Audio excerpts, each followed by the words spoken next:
Hazrat Nafi states that Hazrat Abdullah bin Umar radiyallahu anhu said, some of the Jews come to Allah's Apostle sallallahu alaihi wasallam and told him that one of their male and female had committed adultery.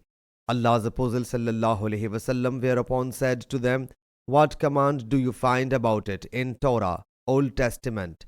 They replied, we disgrace and flog them. Hazrat Abdullah bin Salam radiyallahu anhu thereupon said, you are telling a lie. It contains a command regarding stoning to death. So they fetched the Torah and it was opened. One of them in the meanwhile put his hand over the words of stoning and read what preceded and what followed it. Hazrat Abdullah bin Salam radiyallahu anhu asked him to remove his hand. So the words regarding stoning to death was present there. He said, O Muhammad, you spoke the truth.